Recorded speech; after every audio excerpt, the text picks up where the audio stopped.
Tell us how you assess your first 2 or 3 months of the season from your point of view, coming to a new side and seemingly doing pretty well.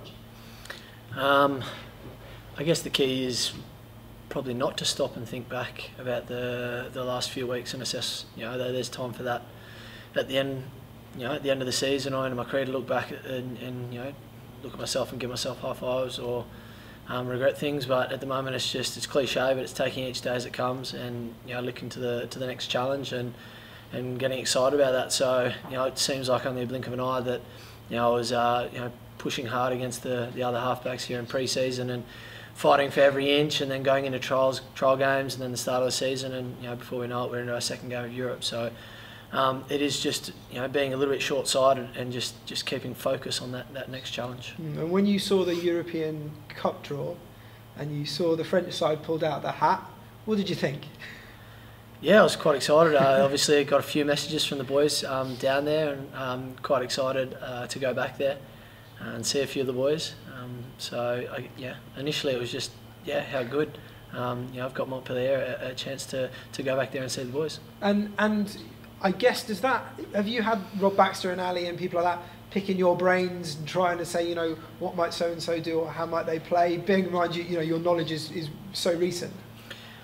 I think that they haven't. I think that's because they know that a new coach has come in and he's would have changed a fair bit. So even if they had, I would have said, look, I don't know Vern Cotter, I don't know Alex King, I don't know Nathan Hines, I don't know what they've brought. So you can see the way they're playing. They've obviously brought quite a lot. And from talking to a few of the boys down there, they said a lot's changed down there. They're really enjoying their rugby, and so my insight wouldn't be. Would be worth exactly, wouldn't be worth much. From your insight now, though, looking at and having watched them and having been with them last season, how do you feel their game has changed?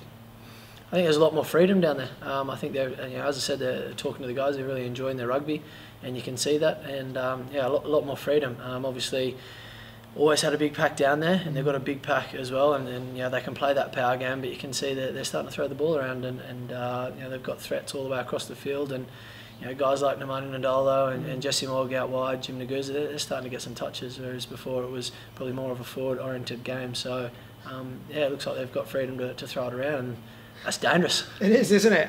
But exciting and opportunities as well, and nonetheless, isn't there? With teams that throw it around, sometimes they can make mistakes, can't they? And hopefully you guys will be able to capitalise if you're not doing it yourself.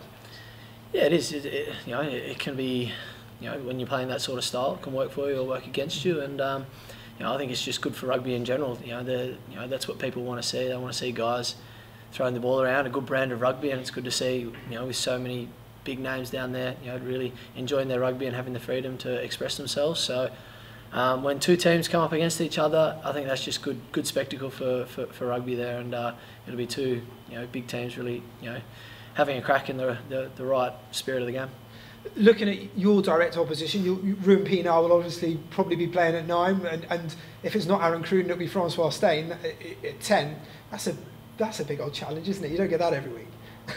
No, you don't. Francois is he's a big lad, and he very skillful, but also massive. Yeah. Ruben Pienaar, I don't think I've really ever come up directly against, whilst halfbacks play against each other, you never see each other. There's 8 forwards. That's true, yeah. That we protect ourselves with, and we're very good at it. So,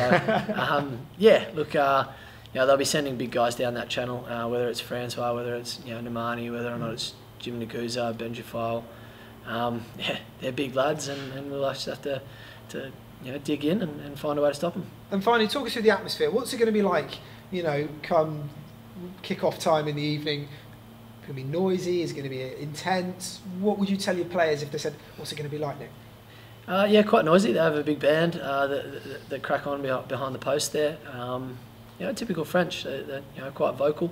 But seeing from once I've come up here to Sandy Park, and I've been to a few away games here, there's plenty of noise here as well. It's just different. A lot of whistling and a lot of bands. So nothing too different.